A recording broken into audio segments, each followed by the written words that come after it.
evening, everybody, and welcome to Bimp on the Spot. I am your host, Taz, as always, reminding you to like, share, comment, and subscribe to the channel. If you're on Facebook, make sure you go ahead and give that thing a follow so that you're updated every time we go live. We do our replays. You want to make sure that you're there for those too.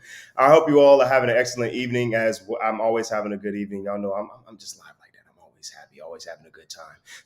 But tonight, I'm looking to have a real good time because guess what? Tonight is the last episode of the season before we get next season, season 7, which we're already planning on. We're already getting everything lined up for that season, but it's going to be hard to top this one. We have some great interviews this season, and we're going to be closing it out with an awesome one tonight. This one has been in the works I've been wanting to make this happen for a long time. Finally, I was able to coordinate it and get it and make it happen, and it's an awesome way to close out the season. But I also want to remind you all, Harlem Nights event, make sure that you go to mybim.com to pre-register for that event. We will not be starting season 7 until after the Harlem Nights event in October. I want to let you guys know that. So I know you're going to miss us, but don't worry. We're going to be doing replays for the show to make sure that you get your weekly dose or your bi-weekly dose of Bimp on the Spot, everybody. So without any further ado, tonight I will be interviewing Edgar Martin and Quincy Hicks of Q&E Podcast, right? So they do a lot of cool things. It's awesome. I can't wait to get into this interview because there's a lot I want to know. I tune into the show all the time. There's a lot. I follow them on social media. We're going to make sure that we put the social medias up so y'all can see. I've been following them for a long time. They do some great things, but there's some things I want to get to the nitty gritty on with this show. There's some questions I want to ask. So, and I know there's some questions that you all want to ask as well. I know they have some fans, but we're going to make this happen. All right. So without any further ado, Q&E Podcast, everybody, let's get it. LeBron James at the Drew League situation, which was a spur of the moment type of situation. Like a couple of days before, we heard that LeBron was going to play there. But I wanted to talk about this because of just LeBron's impact, bro. Like the turnout that he can produce. Just to see him play is just such some crazy shit that I don't know if we're going to be able to see that again moving forward. Moving on to the next topic, we got Miles Bridges charged with domestic violence and child abuse. I feel sorry for everybody involved. I mostly feel sorry for the kids because, like you said, that's going to stick with them forever. And they're going to look at their dad in a totally different light for the rest of their life. I feel sorry for his girlfriend. And then, of course, I feel sorry for him because I hope he heals himself and I hope he mentally and physically gets the help that he needs. I don't want him to just rot in jail because I don't think Miles Bridges is just this type of person to just only be this way. So, and like you say, he was in top 2-3 conversation for most improved player. He was finna get 100+ M's from the Hornets. So the fact that now you could be looking to do some time for real, like that's crazy.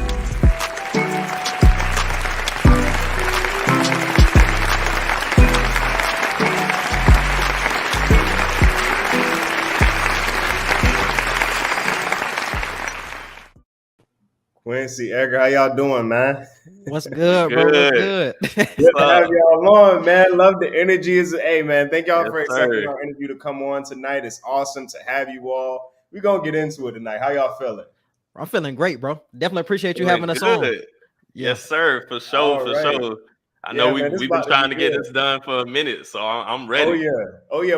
I remember we talked about it before this. I think it was before this season even got started. I was like, hey, man, I got to get you on the show at some point. Yes, sir. And I'm glad we're able to make it happen this season at the perfect time, too, because everybody knows we opened up the season with a great interview with Lion and King. That was an excellent way to open up the season. That video is still doing well. If you're watching, when you finish here, make sure you go and check that one out. That was a great one. And to close it out with another dynamic duo.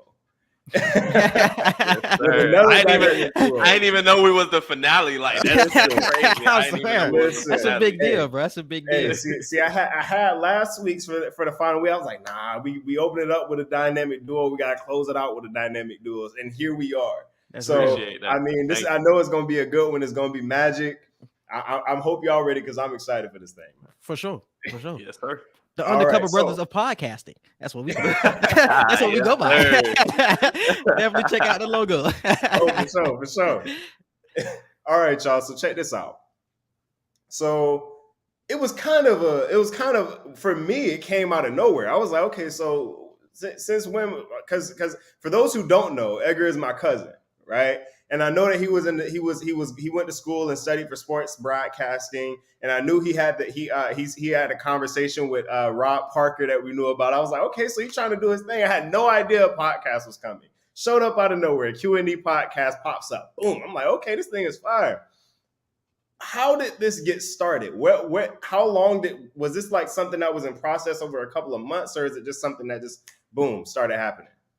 Nah, it really happened on like some spur of the moment jump for real, bro. So I started to podcast a little bit throughout college, probably like my junior year. I was on a podcast with one of my friends, Mark at FIU. So we were podcasting on and off, but it was something that I was gravitating to. I started to love it, bro. So I was like, we were doing it on and off, but I wanted to do it more consistently, but I had to wait on his time. And that jump was just getting aggravating. So like time went by, I wanted to do the podcasting, but I just kept letting the thought just, simmer for a long time. And then I was like, I have to do something now. I want to get into podcast and I want to talk about sports. Like football season was coming around. And then I called my man. I called Edgar and I said, like, I want to start a podcast with you. You know what I'm saying?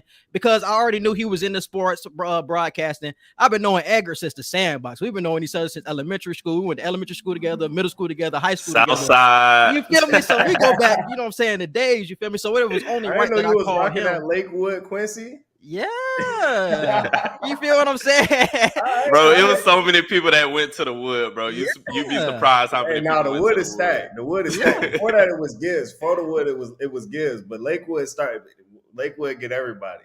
Yeah, bro. So I ended up calling my man to start a podcast, and he was like going through a transition with school. So I felt like the right time to end up like just starting a podcast. It was something that we both wanted to do. We both wanted to get into sports broadcasting. So we just started it like mid-October or the end of October of 2019. And it's just been growing ever since, just been evolving. So we just started off with sports, but now we do sports, current events, entertainment. Social media wants to know, movie and show reviews. So year by year, we just continue to evolve. And that's the thing I'm most proud of with it. Hey, man, it was something that took me by surprise because, like Quincy said, we both love sports. We both are obviously into debating. No matter what the topic is, we love to debate and just have conversations that people really need to have. And it's never really we're right and we're trying to get people to get on our opinion bandwagon. We bring up topics to give our opinions, but to also just bring the conversation to people's feet. And just make people aware of what's going on, no matter if it's sports, no matter if it's, a political issue, you know what I'm saying? But when Quincy brought the idea to me, it was funny because it was my birthday that year too. He called me on my birthday. That's what that is when I called you. It was your birthday. Yeah. Okay. Yeah. And funny enough, our birthday is in the same month, only 6 days away from each other. So it was funny because he called. I just got off work. I was working at Dollar Tree at the time. He called me and said, bro, I got a podcast idea. And just being at this age of in our 20s right now in the workforce, it's almost impossible sometimes to get a job, just to get a job, period, but especially to get a job that you want. And when you're working in the field of media, as the world gets more advanced, technology gets more advanced, it's becoming a more what's the word I want to use? It's becoming a world where more people are entering into and the competition is getting steeper. So what better way to get into the field than to do our own show? It's like we don't have to wait on people to give us an internship or wait for people to give us a job. So when he called me and said, bro, I want to do this with you, I want you to be my partner on this, we took it and ran with it from there. Like you said, I think October 25th is our anniversary date. We're coming up on 3 years this year, so it's crazy how time flies. But when we started, bro, it was terrible. I was recording on my phone in the car. Yeah, we didn't know how to time our episodes. Bro, we touched 4 hours. Yeah, we had 4 or 5 hour episodes. We had to cut it down. It was so wild. We started off terrible. It was wild. But look at where we are now. We on Bimp on the spot, and we're going up from here.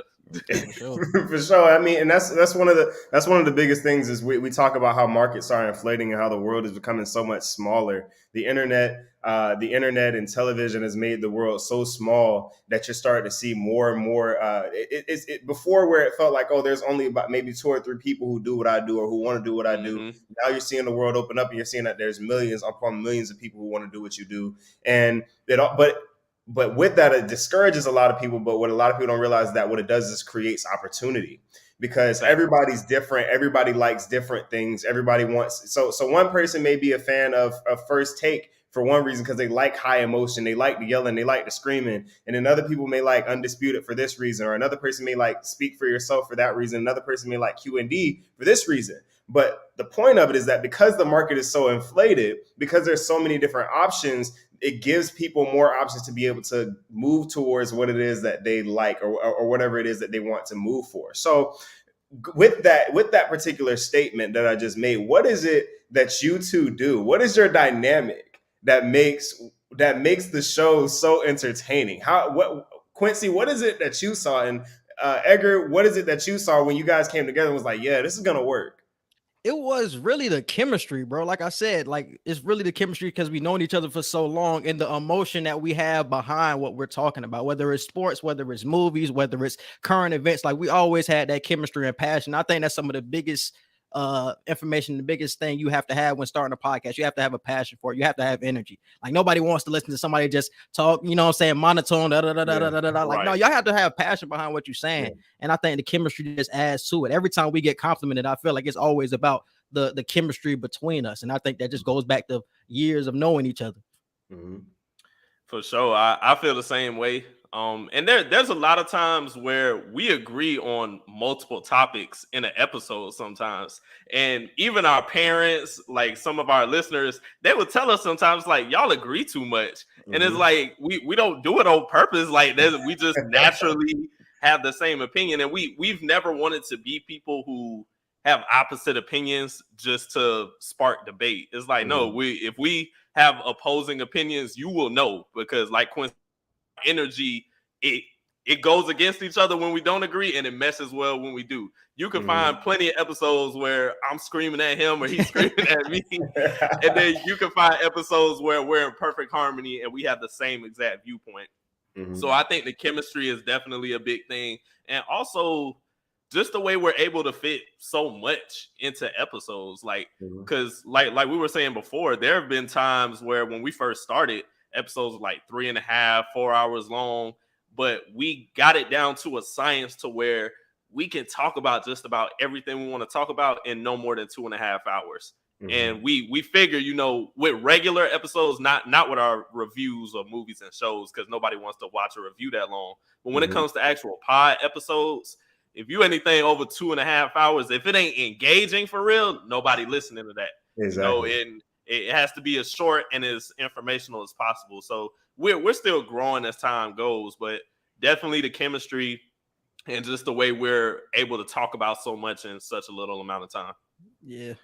And a big part now Edgar knows this about me. I'm a bookworm. I'm a little bit of a geek by nature. I just learn things. I soak up a lot of different information, and it's not really something that you try to do. It's just something that happens. You know, you're sitting around with the TV on and you're hearing things, and you don't really think that you're processing that information, but it's like, oh yeah, I know something about that. How did I know something about this? And that sort of brings up my thought on preparation. So one of the things that a lot of people don't, when you're looking at, especially when you're talking about debate is an educated and organized version of arguing, right? And a lot of people, what debating does is it teaches people how to properly argue and express their opinions in ways that can be understood by not only the two that are debating or the two that are arguing, but by those who are listening to them debate and argue. And a lot of people sort of look at it from a sense of, oh, I can do that. Anybody can do that. But what they don't realize is that there's levels to this particular professional field, which makes it difficult for some people and which makes it easy for other people. So for you, what does it look like preparing for a show when you get your topics and you come together and say, hey, want to talk about this, want to talk about that? What is your steps to sort of preparing and getting all the information ready to actually come forward and make your argument?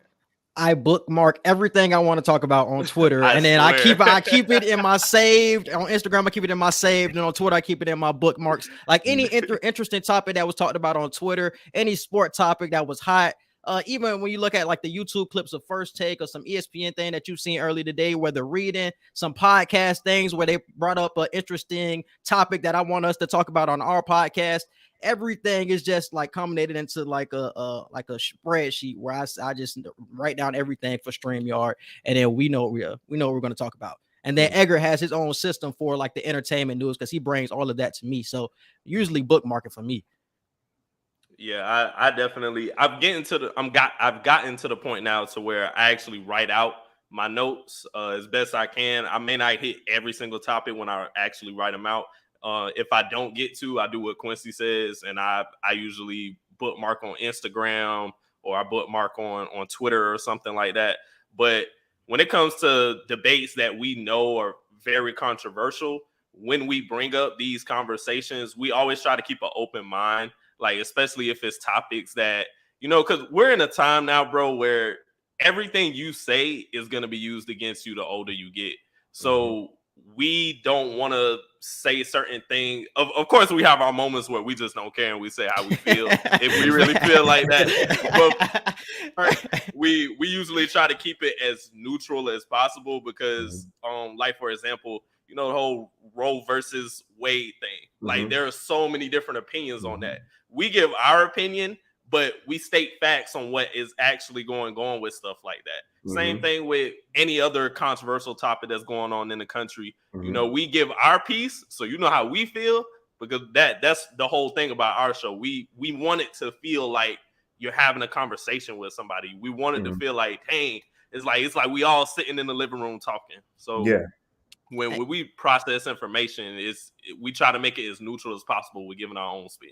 And going back to that point, I think it's very key to even play devil advocate in this type of game too, because he brought up the point of like we agree a lot. But I'm somebody who I'll bring up the devil advocate point just so we can still talk about the other side. Exactly. So we're not being closed-minded about the situation. I think that's key. Even when you agree a lot or you have similar mindsets, you got to talk about the other side too. Because there's a lot of people that are listening to your podcast that agree with that other side, and they want to hear your opinion on that. They want to see how you understand that and how your point of view is toward that side. So I think that's key as well. And that's huge because a lot of people, you see a lot of people who are incapable and very capable of doing that. A lot of people look at debaters such as Marcellus Wiley, Emmanuel Acho.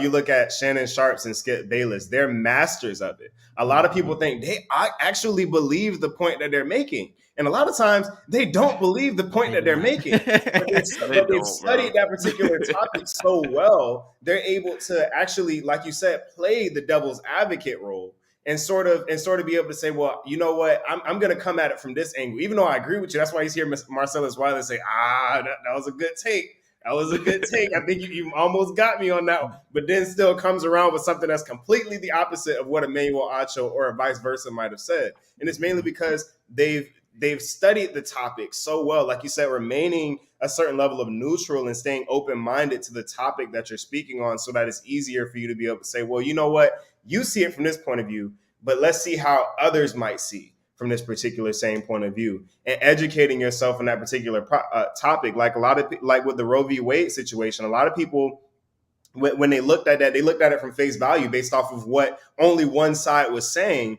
Is when you look at it actually from the bird's eye view, it's like, well, nothing was really taken away. Roe v. Wade, all it was doing was putting the power into local government's hands to decide whether state government's hands to decide whether or not they want to allow abortions or not. So people looked at it and said, abortion's gone. No, that's why abortions are still happening. It's states that are officially making their own decisions on whether or not they would like to allow this particular thing or not, right? But it requires a certain level of insight and research that debaters have to go acquire, and for other people to listen to actually gain perspective on what it is and gain information. Because a lot of people don't realize when you tune into a podcast, a debating show, you're learning. And not only, and that's what makes I feel like debate shows so important in today's society, is because there's such a big precedence on political correctness that now there's a side that you can't say, thus people aren't being educated fully on the topic at hand. So when you're watching a debate, you're actually learning to communicate with people who may not have the same viewpoint as you have and actually be able to understand their viewpoint, thus actually allowing people to be able to come to a conclusion or a consensus much easier. Yeah. No, I completely agree, bro. I completely agree. And I think that's necessary in this time, bro. Because I feel like me and Edgar talk about this all the time, how the world feels like they want you to be forced into thinking one way. When it's like, nah, like nothing's wrong with thinking this way. Like if you have an opinion that's different than the consensus, that's okay. And you should be stating that. That's why I tell everybody, especially if you think differently, you should be having a podcast, bro. Because there's people out there that will listen to you and that will agree with you, bro. Especially if you're a different level of thinker like that, bro. So I'm somebody who's big on that. Listen, how do I ask people this all the time? How do you think cults exist? This is literally what cults are built off of. It's the same thing with like I hate it when people call everything that's popular a cult classic.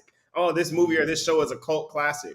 No, there's certain movies that are so different that makes them a cult classic. Please tell him You Got Served is not a classic. Please tell him right now on your show. Bro. We're not doing this, bro. We're not doing this. You Got Served is a classic, bro. It's not a cult classic. Huh? Thank you. That's all I wanted to hear. What's the movie you always brought up? Stomp the Yard? You talking about Stomp the Yard? I want you to clip this. The reason why Stomp the Yard is a cult classic is because Stomp the Yard is something that we hadn't seen before. And it became so big. It became so popular. When people see stepping, they think of Stomp the Yard. They think of Chris Brown and Stomp the Yard. That's a cult classic. How do we think of Stomp the Yard, bro? Chris Brown wasn't even in the movie. We got a comment. He agrees. Chris Brown was barely in the movie for 2 seconds. It's not a cult classic. You Got Served as a classic, bro. I don't care what y'all talk about, bro. Y'all my family. When you talk about replay value, what you watching more? Stomp the Yard or You Got Served? See, that's the thing. I'm watching You Got Served. See, that's the thing. I'm only watching the dancing part of You Got Served. I'm not watching any other part. What am I watching about Stomp the Yard? The end? I don't care about that jump, bro. The process of getting initiated. The process of college life. I was trying to get Megan Good cheating on her. Think about this. How often do people watch things like Star Wars, Star Trek, and Matrix? A lot in totality. But I'm a huge Star Wars fan. I rarely watch Star Wars. Oh yeah, I'm mostly just research more. You see what I'm saying? But Matrix, he don't even know what he's talking about. Look at that. I haven't seen Matrix in a couple of years. But Matrix is a cult classic. It was something when it came out that we had never seen before. And it took the world by storm. And is that a cult classic though, bro? Or is that a true classic? See, that's the difference between cult and then true classics. I think Matrix is a true classic. You Got Served is neither. You Got Served as a cult for black folks, bro. Y'all tripping, bro. Because hold on. Stomp the Yard is a cult classic. That's not a classic, period. That's a cult classic. That's like the black community's thing. And You Got Served is in that same realm, bro. I'm telling y'all. Yeah, Matrix, I guess I would consider that a classic. The dance scene in You Got Served is a cult classic. That was the whole movie. If you're saying the dancing, that was literally the whole movie they was dancing. They got jumped. Do It for Little Satan was a thing. They weren't even. Little Satan was a thing, bro. They weren't even selling hardcore drugs. They were getting jumped for weed. Like I'm not. Hold on, what you said? Hold on, what did you just say? What did you just say? What did you just say about You Got Served? They wasn't selling what? They got jumped for selling weed. I told you they were selling weed, and you talk about they were selling crack. We talked about this like 2 months ago. Look at that. Whoa, I did. I did say they was selling crack. About this, I did say that. I'll take that back. I said that. Because you was like, they got jumped for pushing crack. I said, bro, that was weed in those bags, bro. They had a whole kingpin. So they were definitely selling crack. But anyway, I decided to make that point. Look at that. He can't keep up. I decided to make that point. We can use that for the clip. You can go back to your questions though, bro. You Got Served is a classic. See now the viewers see how y'all be doing it over there on Q&E over there. Now y'all know how we be doing it. That is a long running debate. Every time it's so passionate. We got a question in the chat from Nathaniel Yasharala. Where do the Lakers go wrong and what needs to be done to get back to the finals? Yeah, a lot. I would say Kyrie Irving. Kyrie Irving is the recipe. I think if they get Kyrie Irving, they're neck and neck with the Warriors and the Clippers and the Nuggets in that tier again. But if they're running it back with Russ, they're going to be in the same similar position where they're like the fifth, maybe a middle of the pack team in the West, but you're not scared of them because of the Russell Westbrook factor. I like that they got younger though.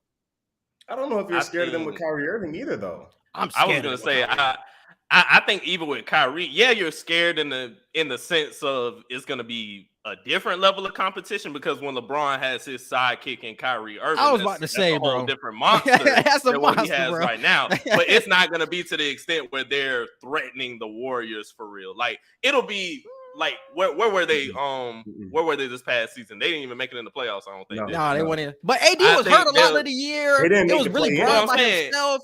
It was a lot of injuries that baked into that. Actually, he said injuries, and that's what I want to point out because the problem is that even when LeBron had Kyrie, did he have Kyrie? And when you look at that stretch where they were going to the finals in Cleveland, he missed Kyrie 2 out of those 3 years. Mm-hmm. The 1 year that he actually had Kyrie, they won the finals. But keep in mind, even during that season, Kyrie wasn't available for 2 series in that playoff run because of what? Injuries. So the question is, knowing that Kyrie is going to be injured, he's only played over 60 games, I think 2 or 3 times in his career.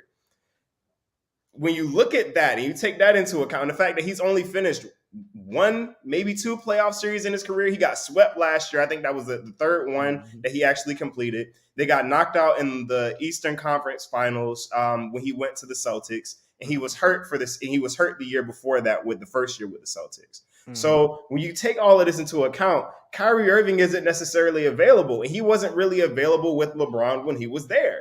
So the question is, we're looking at an older Kyrie, an older LeBron, and can we honestly look at that and say, okay, they get Kyrie, all problems solved? The question is, not all you trade for Kyrie, yeah. Right? What do you have to give up? Addition by subtraction, you're getting rid of Westbrook. Hold. What do you have to give up? Knowing that Kyrie will be injured. Knowing that LeBron will be injured, because keep in mind, since he's been in LA, he's been injured every year except for 1 year when they had a 4-month layoff. Yeah. LeBron will be injured. Kyrie will be injured. How will the Lakers fare without LeBron?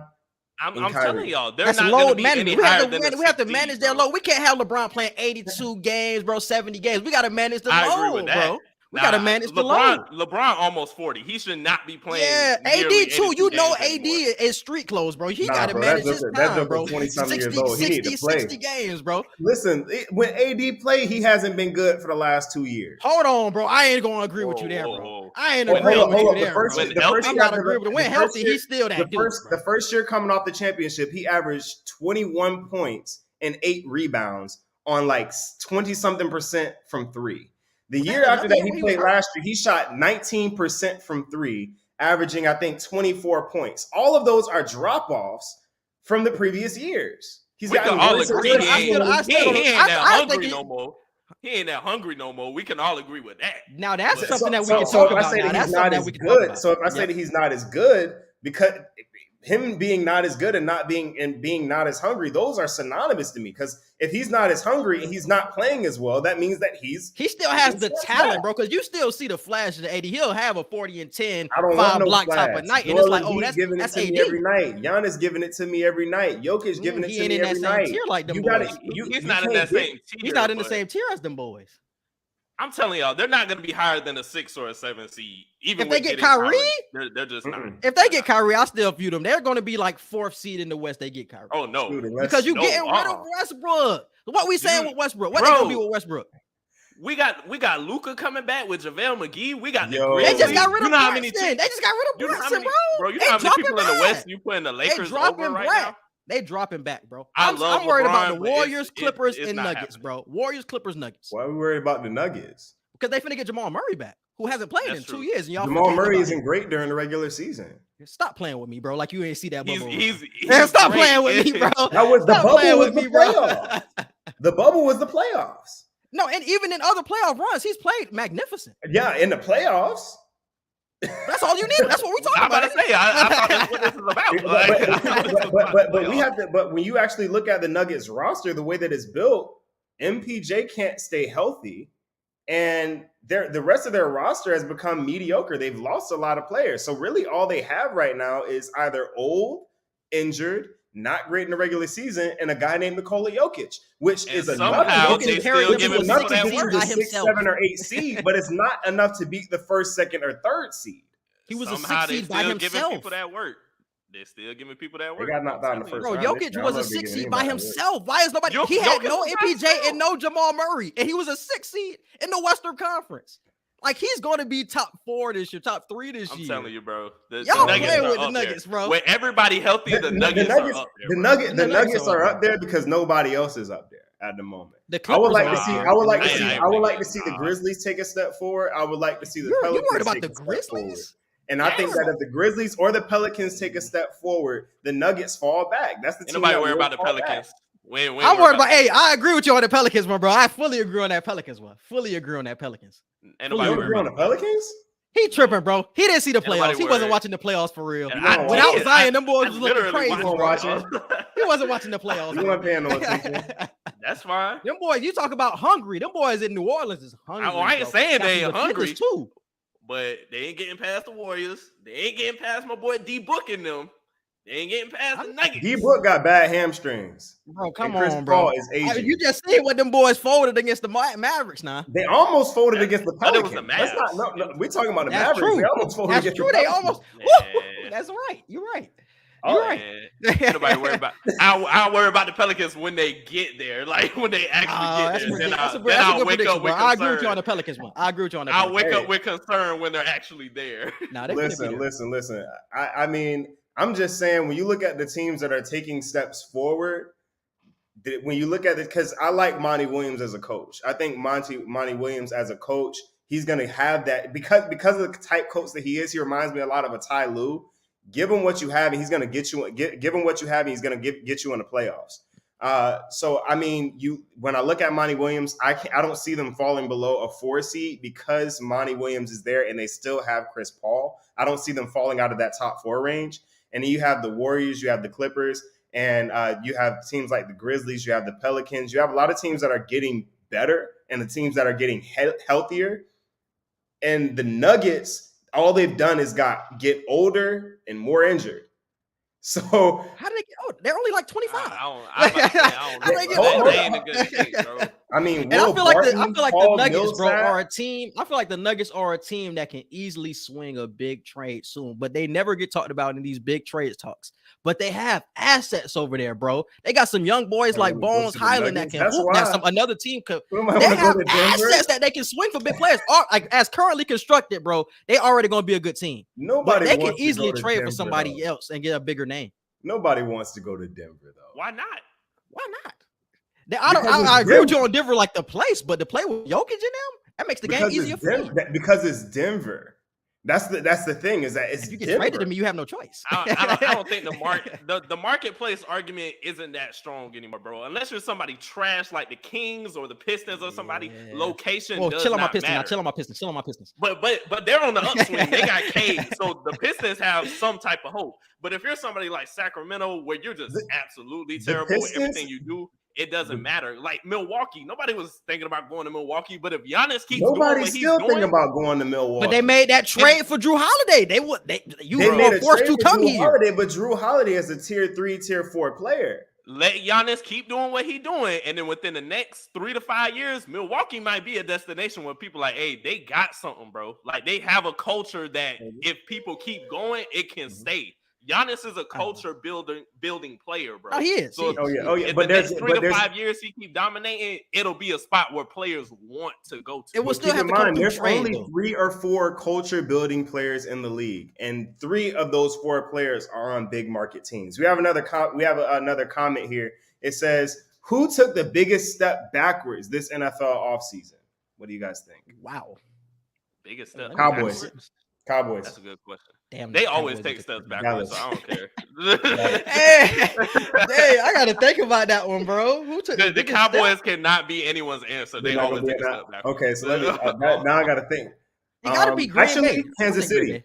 Oh, yeah, Bay, Green Kansas Bay. City up there too. Kansas City up there. Kansas City. But how much do you believe in Patrick Mahomes would be my combat to that? Because can he can he elevate people around him like we think he can? This If he's a season will top be his quarterback, biggest test. if he's a This top season will quarterback, be- he can elevate. The problem This will is be that his we biggest think test, he bro. can, but he's never had to demonstrate it. Exactly. He came This is his into biggest the test league right here. with a 12-win team for 3 years straight. Exactly. He came into the league with a great offensive line, a great run game, two Hall of Fame receivers already. Because keep in mind, Tyreek Hill was going to be in the Hall of Fame as a special teamer.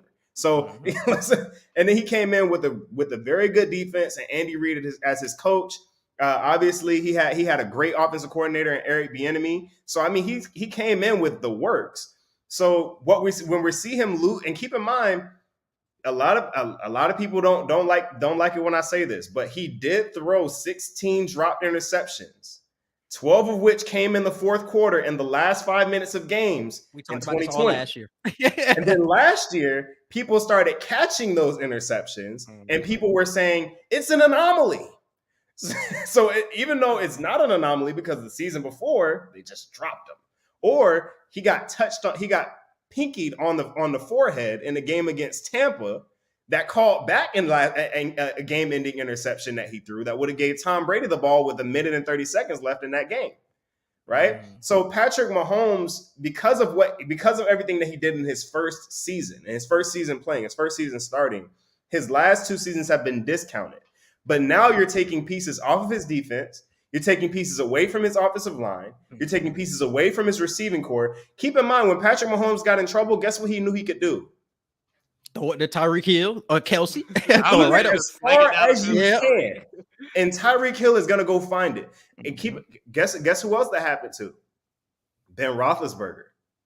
Oh, yeah. Ben Roethlisberger came in with 3 Hall of Fame receivers and a tight end. He came in with an offensive line. He came with Jerome Bettis. He came in with an awesome defense with Troy Polamalu and James Harrison on it. But when he lost AB, that guy that he could just throw the ball up to and he could go get it, no accuracy required, he was nice. But then AB left. Yeah, then AB left. Agree. So I mean, I like Patrick Mahomes a lot as a player, but I do think a lot of what he does, a lot of what his team does gets discounted because of his talent, because of the level of talent that he has. That's why I believe that especially you have to take into account the reason why I don't count Green Bay is because no team in their division got better. That's what I'm saying. They still gonna be good. They got worse while everyone in their division got better. That's true. So I agree with the Kansas City one, bro. I fully agree with the Kansas City one. Green Bay just losing Devontae Adams is going to be such a big deal when you're relying on such young wide receivers. Yes, Aaron Rodgers, so he's going to make it shake. Yeah, they're going to win 12 games, but his legacy depends on the playoffs, bro. We're already cool with the regular season. What you going to do in the playoffs with this team, bro? Is the defense going to step up? Are you going to play up to your legacy? I haven't seen it, bro. Last year was a big thing. Aaron Rodgers' legacy has been greatly puffed up by great players over short periods of time. Sure. He came in with three borderline Hall of Fame receivers too: James Jones, Jermichael Finley, Randall Cobb. Jeremy Shockey. He had Jordy Nelson, Jennings, Adam Driver, Greg Jennings. But guess what? All of those dudes left, and he was irrelevant for almost a decade. He gets Devontae Adams and. Hold on. You said irrelevant. Now let's simmer that down a little bit. The Packers missed the playoffs 3 times and got eliminated in the first round twice. That's not taking away from the greatness. You said irrelevant, bro. He's still an MVP. When everybody's healthy, he's still an MVP candidate. During that stretch, Aaron Rodgers missed nearly 2 full seasons due to injury. 2 seasons he got knocked out in the first round, and the other 2 he didn't make the playoffs. What do we call that? Are we blaming Tom Brady's version of irrelevance was when he went to 3 Super Bowls. No, we can't compare that, bro. We cannot compare Tom Brady and that's an anomaly, bro. Nobody is touching Brady with any comparison, bro. It's just not happening. All I'm saying is that during that stretch when Aaron Rodgers was injured or wasn't winning, he had no receivers. Or at least he had one that he couldn't do. He had Randall Cobb and Jordy Nelson. He still couldn't get out of the first round of the playoffs. But he was making a shake. But you just said he didn't have any receivers, and his defense was ass. Yeah, he had Randall Cobb and there was a 3-year stretch where he didn't have much, and during that 3-year stretch, mostly he was injured. And in those last 2 seasons, he had Jordy Nelson and Randall Cobb and didn't do nothing. I can't say my take on Aaron Rodgers is his career will have a lot of blemishes on it, but it will not take away the greatness of his quarterbacking skills. He's one of the most talented quarterback all time. No, he's not. Good. Well, Nah, Best by quarterback. That's what the Talented or talent or best? accomplishment. If we say best, I have him up there. Talented, I have him up there, Yeah, but I can't put him great because my problem with people now is that they want to talk about Tom Brady. I'm like, have we forgotten that Peyton Manning, Joe Montana, Dan Marino? Have we forgotten that these people exist? Like, I mean, Brady's better than them. Brady's better than them. Yeah, he's better, but why are we jumping? Keep in mind, we had to talk about Dan Marino first. We had to talk about Peyton Manning first before we started talking about Joe Montana with Tom Brady. Tom Brady didn't really people didn't agree consensus that Tom Brady passed Joe Montana until he won Super Bowl number 6. Because, bro, that's because of the whole Patriots cheating scandals and all that type of the deflate gate and everything. Yeah. There was so much stuff that went against Tom Brady's GOAT case that until he basically got to Tampa for real, nobody was crediting anything he was doing. Yeah, because those first 2 or 3 championships was based really off that defense of New England at that time. So nobody was really trying to give Brady that credit until he won those last 3. Then he started to get the credit for it because the offense really started to pick up. Even though I don't really agree with that either, because Bill Belichick's defense was great that year that they went 5-11 before Tom Brady started playing. And even that year when Tom Brady starting, they were 5-5 with that great defense. So Bill Belichick throughout his career, his coaching career as a head coach without Tom Brady is horrid. I mean, it's Hugh Jackson almost. It's Hugh Jackson almost. I mean, all right, bro, you going a little too far with these comparisons because we can talk about his coaching and defensive acumen all the time. Going back to his Giants days. But that was as a coordinator, not as a head coach. But you're questioning him. But you need a quarterback in this league, and we know that. If you don't have a quarterback, bro, you cannot win games. For sure. So I feel like it was a beautiful marriage between him and Tom Brady. But like I said, people giving him more credit for those first Super Bowls. Even still, people say, well, Tom Brady wasn't operating at the level that he was operating at towards the middle of his career. I mean, when we look at that, when you take that into account, we have to look at Bill Belichick during that stretch as well. Let's not forget that it was Bill Belichick's defense that cost them 3 Super Bowls, actually. The one in New England where he decided to bench Jamie Collins for half the game. He decided not to play Malcolm Butler for any snaps. Where he decided to go prevent when they were in the 2-minute drill with 2 minutes left on the clock against Eli Manning twice. and then when you go pre-Tom Brady, 5-5. Defense was still top 5. The year before that, 5-11. Defense was still top 10. In Cleveland, he had his best season. I think he won 11-4, but all those other 3 seasons flipped that record, and that's what he had. He was a pedestrian head coach before Tom Brady came in. We cannot say this man was pedestrian, bro. When he is producing now that Tom Brady is not there, he still has great defenses and still can't get it done. I don't know. You bro. need a quarterback. It's a double-edged sword, bro. The same things that you're bringing up on how that's not true. That's not true. Yes, it is. I do know a coach. I do know a coach in Baltimore. I do know a coach in Tampa. Huh? Excuse me? What's your argument? Yeah, what do you say? 2001, Trent Dilfer, Brad Johnson. Bro, that was 2001 when them boys were scoring 10 points and winning Super Bowls. It's a different era, bro. Keep in mind, Bill Belichick was a head coach in 2002. And that defense was stout, bro. We can go through that defense. That's nothing but Hall of Famers through that defense. That boy had that defense strapped up. He had a defense strap, but the quarterback wasn't producing at a high level, and the offense was not producing at a high level because of the quarterback, Richard Seymour, Junior Seau. That's not that. There was Hall of Famer. That's what I'm saying. It was Hall of Famers on that defense. The offense wasn't putting up enough points. All of these dudes. The offense was not putting up enough points. Is my argument, bro. There was nobody. Yeah, you can go through the points. anomalies of Trent Dilfers, bro, but you need a quarterback, bro. Go through all of the Super Bowl teams. Them boys had a quarterback, bro. That was literally that 5-year stretch of Super Bowl wins. There wasn't Hall of Fame quarterbacks winning them. And Brady wasn't a Hall of Fame quarterback in 2003, bro. He was not playing like a Hall of Fame quarterback. The Patriots had Hall of Famers from top to bottom on that defense. But I'm talking about on the offense. He was like, you can compare Brady to those Trent Dilfers and those Brad Johnsons back in those times. He wasn't playing crazy out of this mind football, bro. He wasn't playing like Hall of Fame Brady. He was just playing better than what's my man name? The dude that he ended up taking his spot from. He was just playing better than him. Drew Bledsoe wasn't MVP. Drew Bledsoe, bro. He was playing better than him. MVP. Let's not hurt that man. He wasn't MVP. Come on, bro. He wasn't producing, bro.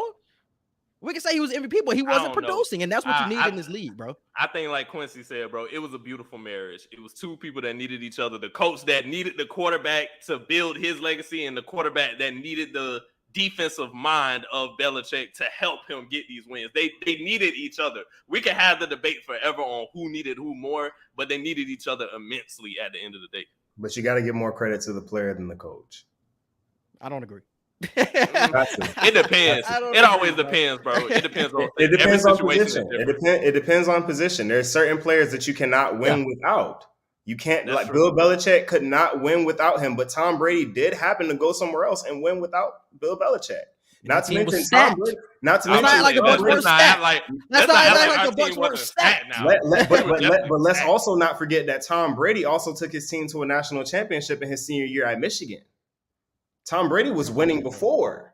So let's not compare and pretend like Tom Brady was a scrub. I'm not rolling with that. I'm not rolling with Michigan days to 2020 Super Bowl wins. Yeah, I'm not rolling with that. All I'm saying is that Tom Brady proved that he could. I think it counts for something. That's like saying, well, when we look at the entirety of someone's career, we look at the entirety of their career. When you look at the entirety of Bill Belichick's career, the only winning came with a Hall of Fame coach in Bill Parcells, one of the greatest coaches of all time and head coaches of all time with Bill Parcells. And his other wins came with the greatest quarterback of all time in Tom Brady. And when Bill Parcells or Tom Brady is not there, Matt Castle, let's not forget, 11-5 now. He made a shape with Matt Castle. We want to talk about production. And that defense was stout, 2008. They probably would have won the Super Bowl that year if they had Brady. We can't forget about that season, bro. He also had 11-5 season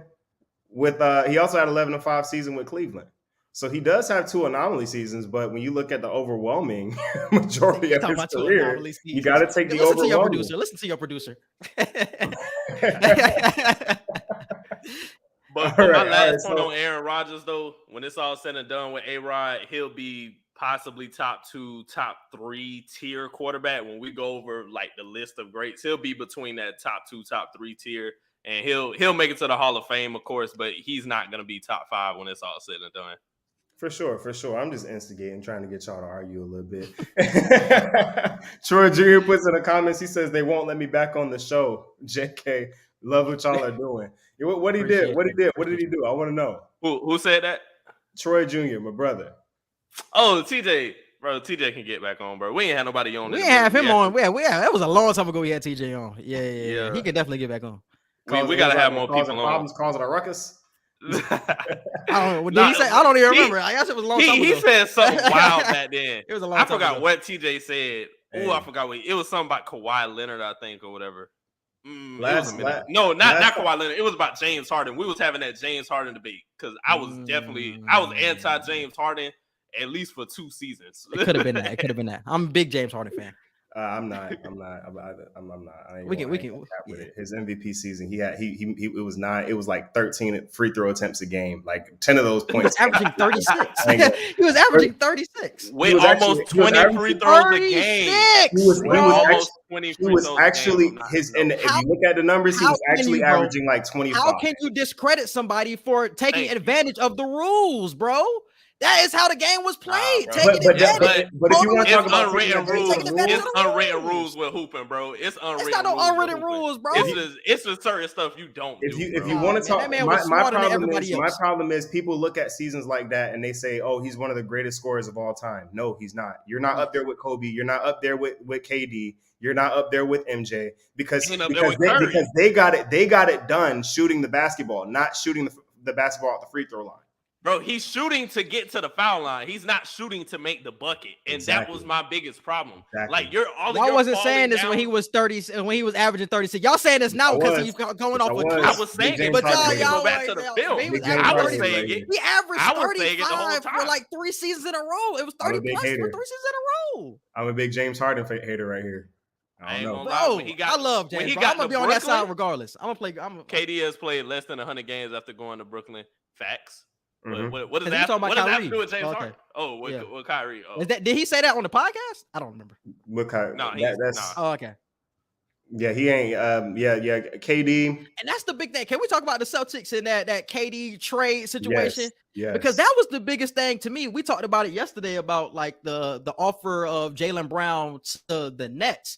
I was so surprised that the Nets disagreed or like didn't accept that deal, because not a lot of people are going to offer you a star player for Kevin Durant. Yes, he has 4 years left on his contract, but he is 34 with the injury track history, bro. Like, not a lot of people want to give up an all-star in return for that. So when you get Jaylen Brown, I don't care what else is in the trade. If you get Jaylen Brown as the centerpiece, you need to accept that, especially when you've been offered Tyler Hero, Gary Trent Jr., Mikal Bridges as the centerpiece. You get Jaylen Brown on the table and you say, no, you got to give me more. Oh, that being greedy gonna get you messed up, bro. It's gonna get you messed up. But I mean, I was telling him they didn't do it because it all goes back to the Rudy Gobert trade. The Rudy Gobert trade messed up the market this season. It hasn't messed it up for future seasons to come. But if Rudy Gobert is going for 7 players, it's stupid for the Nets to say no to Jaylen Brown. But the Nets are looking like if they can players for that type of player, we can at least get 9 to 10 players for a KD. It's stupid. It's prideful. It doesn't make sense. But that's their mindset right now. That is every team's mindset this season. They're going to ask for too much because one team was stupid enough to pay too much to get one player. But that's the key, though, bro. One team, and it's one idiotic franchise who gave up all of that for somebody like a Rudy Gobert. That doesn't mean that everybody has to be stupid and give up that type of value for a player. It doesn't mean, but they are. They're being stupid by not taking Jaylen Brown. Listen, I would ask for Jaylen Brown and Robert Williams. I said the same thing. I would ask for Jaylen Brown, Robert Williams, and if I can, and to make the money work, I would ask for Marcus Smart as well. If I can't get Marcus Smart, I'm like, okay. I ain't giving up all 3. If I'm Boston, I ain't giving up all 3. If I can't get him, I want Derek White. I want Derek White, or I want Grant. We got Brogdon in the cut, so yeah, that's fine. But I mean, I think that's a fair trade, especially for sure. I mean, to be honest, I don't think KD going to the Celtics makes them a championship team. I think that makes them a championship contender. I think it makes them a contender. I don't think it makes them a championship team. That's just me. But for the amount that you would ask to get from what you have to give up, it depends on what you give up. I agree. Okay, I see that. KD going there, it's just him and Tatum, bro. It's a lateral move. This is the thing. I'm not saying that just because everybody else is trash. I'm just saying as far as superstar talent to carry a team, it would just be him and Jason Tatum, and you're not getting back to the finals or winning the finals. If you couldn't win this past season, you're definitely not winning with. I agree with that. Not to mention they're giving up the one thing that was able to. They would have to give up the one thing that was able to stop Giannis, or at least slow down Giannis. Robert Williams and Grant Williams. Exactly, and I think that's the key. That's the key, bro. Giving up Robert Williams. If you keep Robert Williams, I think you're fine. I don't even think Robert Williams, because Robert Williams couldn't help with Giannis on the perimeter. I think Grant Williams, he was able to get lateral, and he was a brick wall in the post, and that really disrupted Giannis. But it was really a collection of that team defense was swarming the entire playoffs. Whether it was Grant Williams, Jason Tatum, Jaylen Brown, the collection of defensive talent that they have on that team is. We saw KD get shut down in a way we've never seen him look like that before, bro. I've never seen KD get completely shut down. Never. It's never happened before this past playoff season. That same defense couldn't do that with Giannis. They couldn't even do it with Jimmy. But I'm just saying, that's what KD is at his career. But I'm just saying. They were forcing one player to beat them, and it was really on that one player to really elevate themselves. And Giannis did it. Jimmy Butler did it. But Kevin Durant, you know what I'm saying? He couldn't get it done. That tells you a lot about him at this stage of his career. I still think he's the greatest scorer to ever touch a basketball, but that was not a good look, though. That was not a good look at all, bro. Getting shut down like that. Yeah, it definitely wasn't a good look. Okay, so final question. What's in the works? What's coming up next? What's coming up next? All these Marvel projects. Yo, all these Marvel projects. We excited for all these show and movie reviews. Like, that's what we're excited about. Y'all about to be busy. Yeah, bro. I just saw everything that came out. It's gonna be a good time. I mean, Marvel has been slacking a little bit since I think Disney getting involved sort of pushed Jon Favreau, Kevin Feige away. No. Let me tell you what the problem is. Let me tell you what it is, bro. Let me tell you why. Because you're gonna say something wild, and I know what you're gonna say. I'm gonna tell you like I had to tell Quincy. We just got a decade plus of fire projects from Marvel and DC, bro. We have to Marvel, be not okay. DC. Not DC, Disney. Marvel and Disney and all. You know what I'm saying? We got fire projects for a decade plus. We have to be okay with this 1 to 2 year rut of like, oh, okay, we're just gonna get some mid shows and maybe one fire movie, but everything else is mid. I promise you, by 2025, we're not going to be worried about the trash that we got in 2021 and 2022. We're just not going to be worried about it because but those storylines will still be connected. Though. Exactly. You have a dip in every dynasty, though, bro. Every dynasty has a dip. We can't expect for 20 years straight to get fired. There's going to be 1 or 2 years where we're looking crazy. If the story makes sense, then we're okay with it. Like, I will put it like this. A lot of people were mad at the last Star Wars trilogy, not because the movies were trash, but because the storylines didn't match up. If you make the storylines work, no, like it's think about Thor 2. Terrible. Thor 2 was not a great movie. Thor 2 was not a great movie. I don't remember anything that happened. A lot of people don't remember exactly. But check it out. When you look at a lot of what happened later, you had to have watched Thor 2 to know what was going on. No, you didn't. It's still tied in. WandaVision connected with Thor 2. It's still tied in. WandaVision connected because you had to bring back Captain. Mm-hmm. It tied into a lot that happened later in other movies. Go back and watch it, and you'll see what I'm talking about. Like, I would never go back and watch Thor 2. King the Conqueror. Like, everything that happened is still tied in. It wasn't a great movie, but it's still tied in. Yep. The things that happened in that movie. And with Jane, we wouldn't have Thor 4 without that Jane and Thor 2. I'll watch New Rock Stars and get all briefed on all that.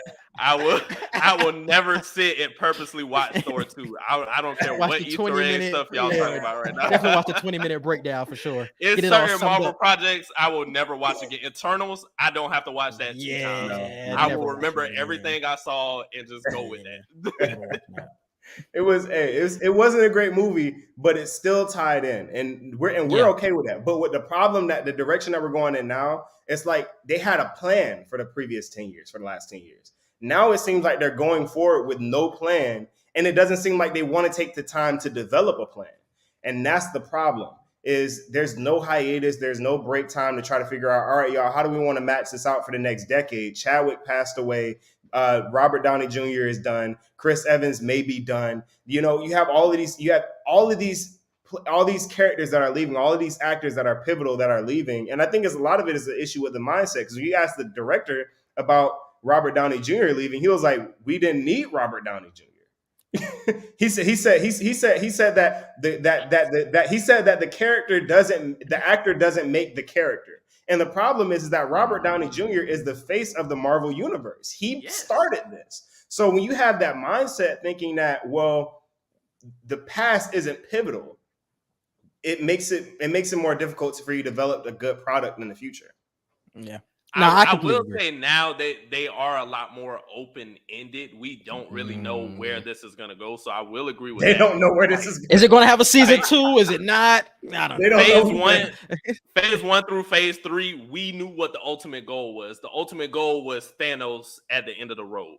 Even though we didn't know every step that was going to happen to get there, we knew that's what the ultimate thing was. Right now, there's so much stuff up in the air because now they're bringing in all these different afterlives. They're bringing in all these different universes. We're getting Greek mythology now with Hercules getting added to the mix. Yeah. I don't know where any of this is going. And this is going to pivot to the question that I gave Quincy when we talked about this. When is Marvel going to be done? Or is Marvel ever going to be done? Is it going to be to a point where, let's say by 2030, 2035, it's done and they don't reboot anything for like another 20, 30 years? Or is it just going to keep being an endless cycle of, ooh, we thought of this, let's add this and just keep it going. Ooh, we added this. Like, I want to know what their plan is for real, like you said. Yeah. And it's becoming so grand scale too. We're already seeing the Eternals that are grand scale. We already seen Eternity. We've seen Lady Death in this last Thor. We're getting so high up, and we're seeing all of these people. Where I'm assuming we're going to see Galactus at some point in the near future with the Fantastic Four getting rolled out, and that's like the highest of the high. You know what I'm saying? Like the one above all. Like we're getting so high. How high can we really get? Is there a ceiling to it? Or are we just going to keep out churning movies because we like these characters? And that's why Star Wars is dying. is because they That's don't what he want brought to up let yesterday. go. Yeah. They won't let go of the Skywalker timeline. In the Skywalker timeline, because there's so much more. You got the old Republic. Like, I don't think people realize how intricate and how I say it all the time. Star Wars is the absolute greatest cinematic, detailed cinematic series ever created.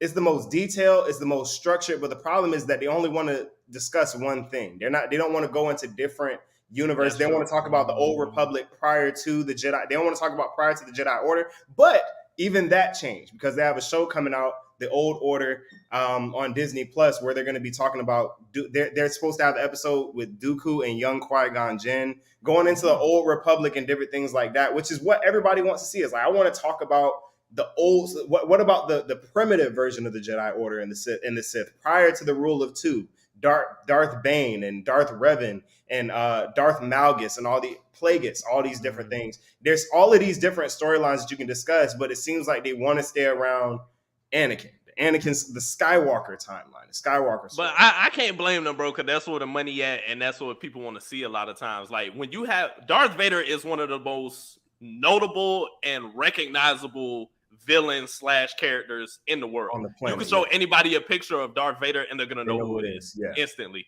And it's a money grab that you'll always be able to fund every other project with, because you know the cash flow is gonna come in with that. Exactly. And I think Marvel is gonna continue to do that with what they're doing, because it's like Marvel has gotten to a point where it's like, dang, we could put out a 5 out of 10 movie like Eternal, 6 out of 10 movie, and we still gonna get almost 500 M's off of that. Like, that's crazy. Yeah. So if you're getting money like that, you're gonna keep producing whatever, because we're gonna keep watching it. 100%. Hey, if you're gonna watch it, they're gonna put it out. I mean, exactly. But the only problem with that is DC did that too. And DC is about. But DC wasn't on this type of run though, where it was like consistently we were going to see a movie like that. The reason why it doesn't look like they're on this type of run is because cinema wasn't as big when they were booming. They were booming with comics and animation. Okay, so at that time, they were Marvel back then. For what Marvel is now. It's just that Marvel now is more cinematic. That's why it's MCU now. Not just MC where it was Marvel Comics. It's MCU now, Marvel Cinematic Universe, because the world has changed. But when you look at for what that kind of lore was at that time, DC was on the same level as Marvel is now, just back then. True. And because DC stopped caring about the product, because they stopped caring, well, it's Batman comic, they're going to buy it. It's a Superman comic, they're going to buy it. They wound up falling into a rut. They lost their fan base, and now they're still trying to financially find their way back. And the projects that they've been putting out have been falling below standard. So they're spending a lot of money, not getting a lot of money back. And now they're in a situation where I think DC Comics just shut down, went bankrupt and shut down. So they're not even putting out comics at the moment. They aren't even making new comics at the moment. They're just releasing what they have in inventory. Yeah. And they're trying to rely on the cinematic universe to sort of bring it back. So, I heard they're going to reboot it, though. I heard they're going to reboot the universe again after this Flash movie. So it's like, what are we doing, bro? See, like, and that's we already don't want the Flash movie anyway. It doesn't look like Marvel is learning from the mistakes of the DC comic universe, where they were having this huge boom and they stopped caring about the product, and then people stopped buying it because they got tired of it. But nobody's like Marvel though, bro. Like, Marvel can be on a downward spiral and it can still work. Yeah. I don't know many companies that can do that, bro. Yeah. Like, that you cannot release good stuff and people are still just people will gas it. People will gas it because they got such a Marvel. That's what's really it. Yeah. They gas it. Are we gonna get as many consistent big things? We're not gonna get as many consistent great projects with Marvel anymore. Yeah. But we're gonna get enough to where we're gonna get like one real hit every couple of years. It's sort of like it's sort of like the difference between I don't know now. Everything I was about to say because everything they got coming out is gonna be fire. I'm talking about transcendent projects. I'll put it like this. It's the same. It's sort of the same thing that we see sort of with when you look at artists like Andre 3000, Kendrick Lamar, J. Cole, Beyonce, and Adele. It's like I'm gonna drop something on you every now and then, but when I drop it, it's some heat. world Like stops. it's gonna do something. It's gonna For shake. sure. I can see that. But looking It's at a this big lineup, risk with it's that too, though. some stuff coming up. When we get to It's a- 2024, big risk. 2026, when them Fantastic Fours and those back-to-back Avengers start to drop, it's gonna be like, we're gonna get back to that Infinity War type of feeling where it's like, okay, yeah, Kang is that dude for real. Yeah. So that Jonathan Majors, dude, does not Yeah. get enough love. Amazing He actor. don't, bro. Yeah. Shout out to Shout out to Lovecraft Country. Lovecraft Country. Hey, Yes, see sir. that chemistry though? Y'all see that chemistry? Y'all ain't even peep Lovecraft that. Y'all ain't Country, even bro. peep. Yeah. Y'all ain't even peep. One of the greatest shows of all time that didn't get its proper due with a season 2, bro. Never. Go man, check out our never. review. Matter of fact, go ahead. We reviewed that shit. That's probably one of our first reviews too. Big Long bet, time ago. big bet. Yeah. Hey man, I appreciate y'all coming on. I had an awesome time. I hope y'all enjoyed y'all time as well. Hey, Try to definitely, be bro. serious. Definitely got to do this some more. Yeah, for sure. We For sure. gotta have we you gonna on. have you on. We gotta have you on, bro, for sure. Hey. You and TJ. Hey, Yeah. Hey, I'm a little bit better than TJ. I mean, I did wreck him the last time we did a debate. He got destroyed. He knows what happened. He knows what happened. I mean, it took a couple of years. But I was right about every single thing in that debate. You know, I was That's what's up. He got that work. I mean, it's still happening too. So I'm gonna go back and listen to that podcast, and I'm gonna at him. I gotta listen to that TJ podcast. I'm gonna have to send it to you because I think I got it. I'm gonna send it to you. I'm show him what happened because he got obliterated. I don't know. And we also got what did I want to say? We got some merch coming out too. We got Q&E Podcast shirts coming out and all of that, bro. Shout out to Q&E Media, our media company that we're still in the works of really trying to get booming for real as a business. But Q&E Media is going to be where we drop a lot of our podcast episodes on the website. We're gonna, there you go right there. Wow, that's what's up. We're gonna make sure we have articles coming consistently. You know, we're really trying to grow as a media brand. So podcasting, video updates of all media each week, articles. Like we're really gonna get this booming. So hopefully before the end of this year or at the beginning of next year, it's gonna be a freight train just of media content that you get from us. So be on the lookout for all of that. Hey man, definitely. I'm gonna have to get in contact with y'all, talk to y'all about helping y'all build y'all team. That's what we do here at Bimp on the Spot, Black Heritage Enterprise Marketplace. We're gonna help get y'all right. I'm appreciate gonna have that, a conversation. We're gonna get y'all right. All right. That's hey man, I appreciate y'all coming on, man. This was awesome. I'm gonna definitely be making an appeance on y'all's show. Just I gotta show anybody else who's coming on as a guest how it's done. You know. Okay. I was with you until you said that, but okay. Any other guests that you got, I'm gonna have to show them how it's done. Okay, we're gonna have a group on. We're gonna have a group of people on when you come on, bro. It's gonna be a good time for sure. All right, bet. All right, y'all. Have a good night. I appreciate you coming on. Y'all be blessed. All right. All right, appreciate it. You too, bro. Have a good one. Yes, sir. All right, everybody. That was Q&E Podcast. Quincy, Hicks, and Edgar Martin. We hope you guys enjoyed this episode. I had a lot of fun. I know we did a little bit something. We wanted to do something a little bit untraditional for this particular episode. Wanted to take a different vibe, just bring a different energy to close out the season, to show y'all how we're going to be going forward in season 7. I know you're going to miss me. I'm going to miss you. But make sure that you like, share, comment, and subscribe to the channel. Make sure you go over to the YouTube, go over to our Facebook page and follow. We have all of our social medias up here over my head. Bimp Corporation on YouTube, On the Spot with Taz on Facebook and Instagram. Make sure you get at it. I'm going to miss you guys. I'll see you after our Harlem Nights event. Don't forget to pre-register on mybip.com. Have a blessed night, everybody.